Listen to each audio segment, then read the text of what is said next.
situation we're facing in Europe is urgent and dangerous, and the stakes for Ukraine and for every UN member state could not be higher. Russia's actions strike at the very heart of the UN Charter. This is as clear and consequential a threat to peace and security as anyone can imagine. If Russia further invades Ukraine, none of us will be able to say we didn't see it coming, and the consequences will be horrific. Muy bien, vamos a escuchar ahora qué dijo el embajador ruso. Разговоры о грядущей войне сами по себе провокационны. Вы как будто призываете к этому, хотите и ждете, когда это произойдет. Как будто вы хотите сделать реальностью ваши домыслы. Это несмотря на то, что мы постоянно опровергаем эти обвинения. И это при том, что ни одной угрозы о планированном вторжении на Украину из уст кого-либо из российских политиков или общественных деятелей за все это время не прозвучало. Eric, profesor. Bueno, esa es la posición que ha tenido Rusia desde el principio, porque es la que tienen que tener. No van a decir estamos aquí para invadir, ¿no? Pero las acciones no van concurrentes a las palabras, ¿no? Realmente, como decía en la entrevista en la radio, esto es crónica de una invasión anunciada, aunque a lo mejor no ocurra, ¿no? Pero han movido tropas de todas partes de Rusia. Ahora, como mencionaste, están también ya no solo en el sur, en Crimea o en el este, cerca en la zona separatista, pero también ahora al norte con Bielorrusia, y por lo cual sin duda es una amenaza de guerra. Ahora, que esa no sea la opción número uno por los costos que pueda tener, que estén buscando tener una salida donde puedan negociar y obtener más cosas es otra cosa, pero que sin duda están amenazando con una invasión, y puede ser una invasión completa, pero también puede ser, como digo yo, si sucede algo, puede ser algo más puntual, en algunas plantas eléctricas, en algunos sitios estratégicos militares que puedan ser. En las zonas más rusas. Bueno, en las zonas más rusas ahí ya tienen cierto control, en las zonas separatistas es más fácil entrar. Yo creo que si vemos alguna incursión puede ser por las ciudades como Mariupol o Kerch, que están también bordeando el mar, y que y Mariupol fue invadida en el 2014, no lo pudieron tomar, pero hubo ataques y murieron personas. ¿Cómo? Ahora, desde el punto de vista militar, estaba José Antonio Évora, que es productor del programa de radio en Caracol, me estaba diciendo que él había encontrado una información curiosa, que estaban trasladando grandes cantidades de sangre, de bancos de sangre a la frontera. ¿Eso es usual en el mundo militar? Se preposicionan hospitales y sangre cuando se cree que va a haber algún conflicto. Pero volviendo al tema, en el 2014, cuando tomaron Crimea, negaban que los soldados estaban ahí para una invasión y anexaron Crimea, que es lo que te estaba diciendo Eric. No creo que el primer intento sea una invasión. No creo que la hostilidad es lo que están buscando. Ellos están buscando negociar perramente algún acuerdo con Occidente. Con todo, porque hasta todo el mundo se le está virando. Hoy la ministra de Exterior de Inglaterra dijo que iban a hacer una reunión el 10 de febrero y van a darle más sanciones. Pero cuando tú ves este tipo de movimiento y todo esto, lo que se llama indicators and warning, movilización de hospitales, traer sangre hacia el frente, ya te está diciendo, señores, esto es rompecabezas, lo que estoy viendo es la cara de un león, no la cara de un tigre. Y está señalando que va a haber hostilidades. Pero si va a haber hostilidades, Mariupol, que es una de las ciudades que es portuaria, que va camino a Crimea, una franja, digamos, que una el sector que ya está ocupado con Mariupol hasta Crimea, sería un objetivo. Y así queda Putin, porque eso es otra cosa. El honor y el ego es increíble. Si tú a estas alturas, algunos les han acusado que no tienen los pantalones para invadir, entonces los rusos se quedarían sin nada después de este despliegue, este costoso despliegue de personal, lo que te dice que hacer un puente terráqueo, o sea, unir Mariupol, que es una ciudad clave, con Crimea, o sea, te llevarías una franja considerable, pero es limitada. Y eso a lo mejor habría muy poco tiempo, o sea, en 30 días o menos se pudiera. ¿Podría que estar jugando a desestabilizar el gobierno interno, que toda esta presión tienen posibilidades de lograr, de colocar un gobierno prorruso en Ucrania? Yo creo que eso es uno de sus objetivos principales. Y creo que esta presión, como te digo, que vienen poco a poco, porque esto no sería una invasión sorpresa, llevamos un mes hablando de esto, ¿no? Yo creo que en gran parte el mensaje es mucho más interno a Ucrania para desestabilizar el modo de vida, no de lo que está. Y por eso te puedo decir que puede haber un ataque cibernético, un ataque que destruya la red eléctrica, que interrumpa la vida ucraniana, y eso hace porque hay una pugna interna políticamente en Ucrania entre los dos bandos más importantes. Ahora, estos dos bandos han sido bandos que han sido antirrusos, los dos, ¿no? El presidente Petro Poroshenko, el anterior, y el presidente Zelensky, pero hay muchos elementos dentro de Ucrania de magnates, como digo, oligarcas que tienen muchos negocios que tienen es verdad relaciones con que Rusia. el canciller alemán es accionista de la principal compañía de petróleo. Una de las rusa. cosas más importantes que estábamos hablando en la radio es que realmente el primer ministro, ¿no? Le dicen chancellor, pero es como el ex primer ministro, el que vino antes de Merkel, ¿no? Que es el ex primer ministro Schröder. Cuando él sale de su posición, que Merkel asume el liderazgo de Alemania, él pasa a la junta directiva de Gazprom, la empresa principal de gas de Rusia. Ha cobrado millones de dólares. Y ahí empieza la coordinación. Y ahí empieza la coordinación de este segundo gasoducto, que él es el lobista, ¿no? El principal, para que Alemania, a pesar del gran discurso que siempre dan los alemanes, realmente ese gasoducto es el que realmente ha puesto a Ucrania en una situación aún más temible, porque el gas no tiene que siempre pasar por ahí. Ahora, esa misma situación de sospecha, digamos, la podría tener Biden con el tema de los supuestos intereses de su hijo en Rusia, en Ucrania. Si no tiene una mano fuerte, sus críticos podrían decir que es por esa razón. Está tratando de encubrir todo eso y eso es uno de los temas. Viéndolo de nuestro aspecto aquí, o sea, que también Biden no quiere intrometerse en este problema hasta último minuto, que no le quede más que tomar una postura, porque puede salir todo lo que tiene que ver con el hijo. Pero está siendo fuerte, ¿no? Yo veo que sobre todo en las últimas 2 semanas, ¿no?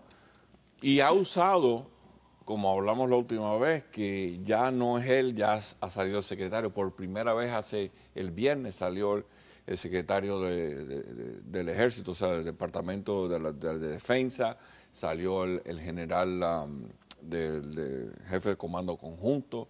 O sea, que ha salido varias gente a... El tema aquí ya no es, pienso yo, ser fuerte, sino si los rusos se creen eso.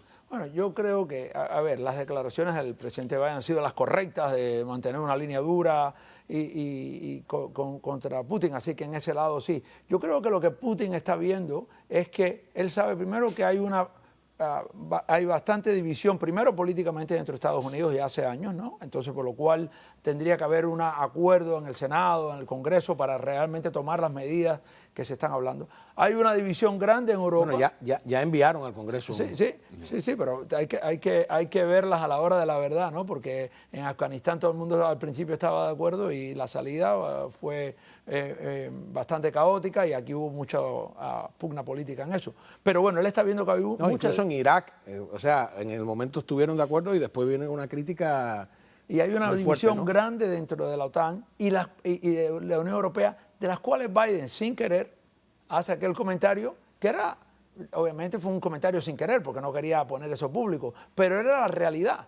Diciendo que si se cogen un pedacito no pasa nada. Si se agarran lo que él realmente dice, si hacen una pequeña incursión, ya veremos cómo los aliados respondemos, porque no está todo el mundo de acuerdo. Y eso porque Alemania no está de acuerdo. Yo creo que Putin está viendo este tipo de inestabilidad, mientras que veía a los países alrededor de él, Bielorrusia, Kazajistán y sin duda Ucrania, seguir mirándose al occidente y piensa tomar... El Consejo de Seguridad se reúne hoy, es la máxima autoridad para preservar la paz, supuestamente, ¿no? Pero Ucrania, que es la manzana de la discordia, no pertenece ni siquiera al grupo de observadores, ¿no? pinta nada ahí. No tuvo voz directamente en la reunión de hoy, pero Kiev le pidió ayer al Kremlin la retirada de nuevo de las tropas de la frontera y que mantuviera el diálogo con Occidente si realmente estaba dispuesto a reducir la tensión. Y Moscú ha incorporado, y esto es muy interesante, lo hablamos la semana pasada, como argumento, las críticas del propio presidente de Ucrania. Recuerda que Zelensky dijo, bueno, aquí esta exageración en el lenguaje norteamericano me está creando problemas. Entonces los rusos dicen, mira, hasta el propio presidente de Ucrania dice que es una exageración. Y se ¿Quién es el reiteró. que alguien ha cometido un error en las piezas? Me lo dice cuando regresemos, ¿no? Yo no sé, me parece a mí que... Se reiteró ayer también. Ah, sí. Bueno, pues vamos a una pausa porque también es en lo que va de año. ¿Qué cosa es eso? Séptimo misil es la primera vez que disparan 7 misiles en un solo mes. La última vez que dispararon 6 fue en el 2014, en el mes de abril, después en julio. O sea que esto es sin precedentes. Y volvemos a los analistas de indicators and warnings, indicadores y advertencias. Cuando esto ocurre, algo está pasando. ¿Qué mejor tiempo que en medio de una crisis con Ucrania empezar él a postrarse como que aquí estoy yo, escúchenme?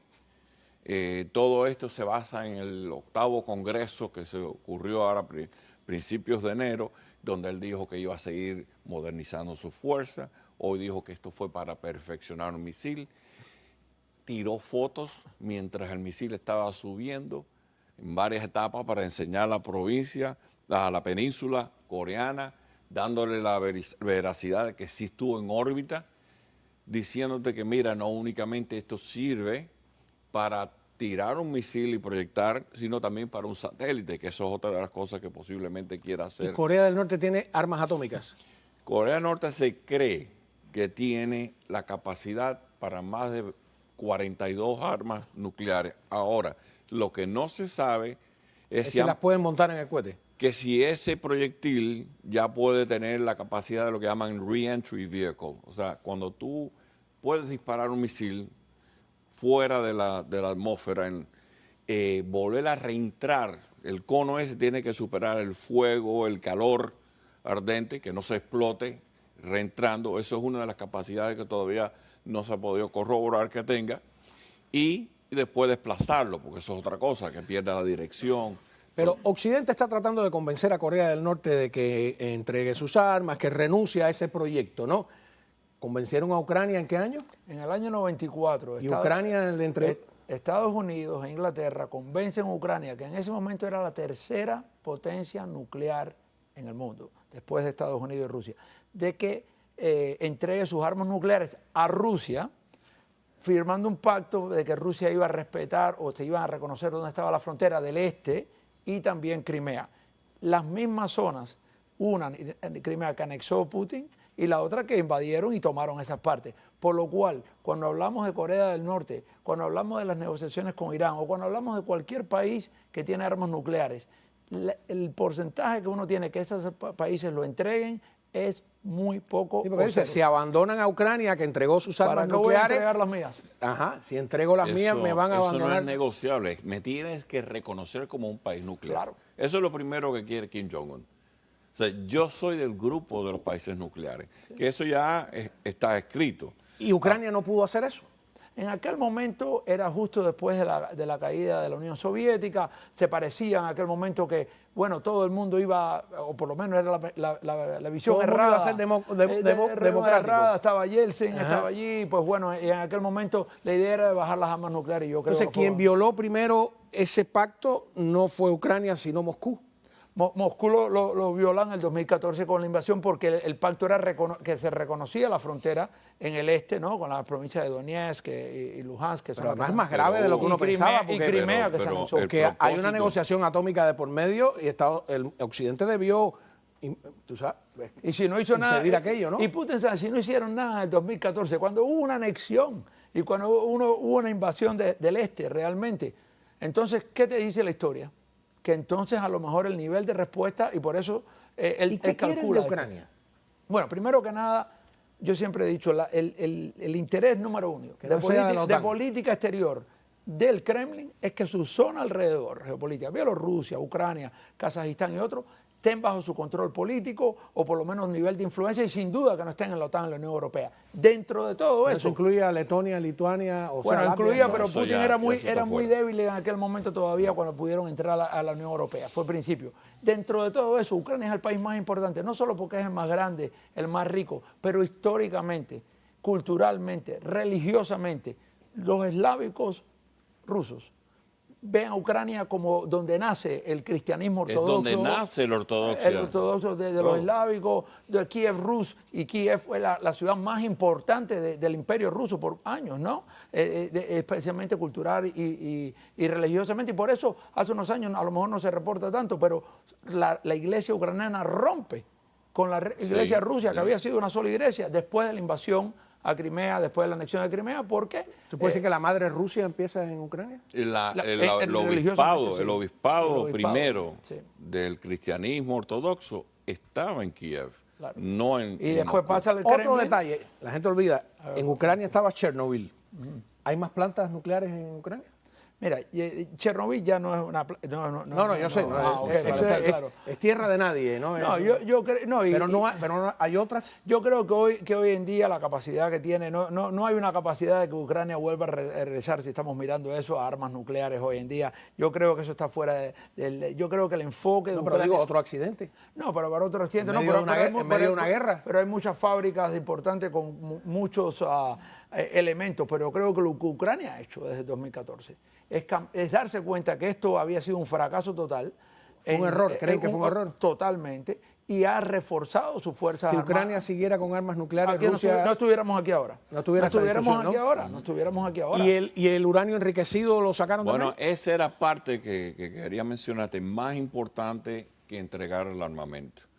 Durante el tiempo de la Unión Soviética, tipo país comunista, los directores de las plantas donde se hace el enriquecimiento de uranio y plutonio tenían unas cuotas mensuales. Si no llegaban esas cuotas, entonces ¿qué pasa? Hacían más y lo guardaban en un lugar sin contabilidad.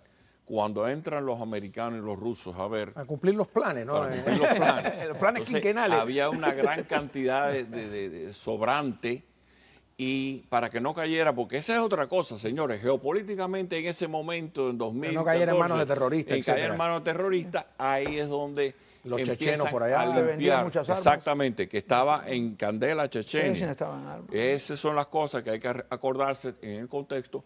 Se hizo ese dinero, 230 millones de dólares los americanos se gastaron en recuperar todo ese plutonio. Se lo entregaron a la Rusia, a la madre Rusia, porque ese es el problema de ellos, y por lo menos eso estaba bajo control. Pero ese era parte del gran plan, y mira cómo se ha disparado el plan después del tiempo. O sea que tenemos que ser estudiosos del momento histórico, pero desgraciadamente han tomado ventaja. Tú estabas mencionando Zelensky el domingo cuando estaba hablando, dirigiéndose, señores, están causando, pase lo que pase. Estamos ya acostumbrados a ver a estos individuos en la frontera, pero nos están destruyendo la economía. Claro. O sea, el levantar los anticuerpos, que lo usa oportunamente. ¿Fortalece todo esto a Putin en el gobierno? ¿A Putin? Bueno, esto sin duda es parte también de su discurso interno. A ver, Rusia está pasando una situación económica complicada. El COVID-19 le ha dado durísimo a Rusia. No solo se ha reportado que le ha dado durísimo, pero es mucho más duro de lo que reportan hoy en día. La población mucho más joven no apoya a Putin, ¿no? Eso y lo hemos visto no solo en las grandes protestas que haya habido, pero los rusos en general no quieren a la OTAN en su frontera.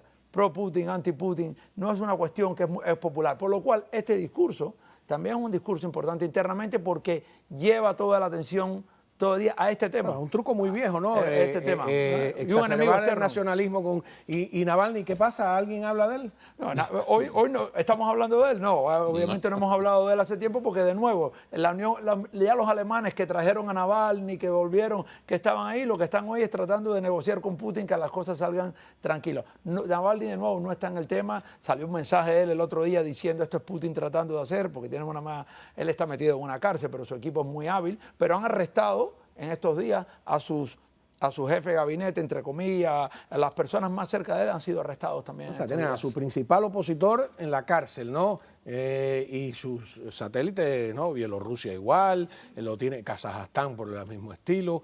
¿Es un pacto de Varsovia paralelo todo eso? O sea, o una OTAN paralela, sí, una duplicación del pacto de Varsovia. Es un nombre nuevo a lo que fue el pacto de ¿Cómo es que se Varsovia. llama ahora? Creo que es Comunidad De seguridad. de seguridad interna.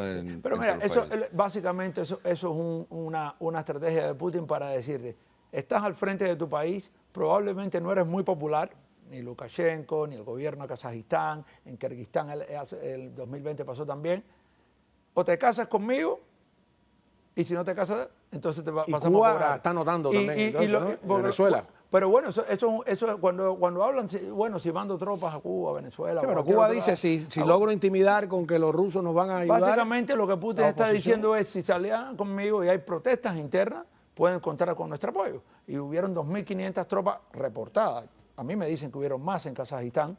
Cuando se tiraron en el paracaídas.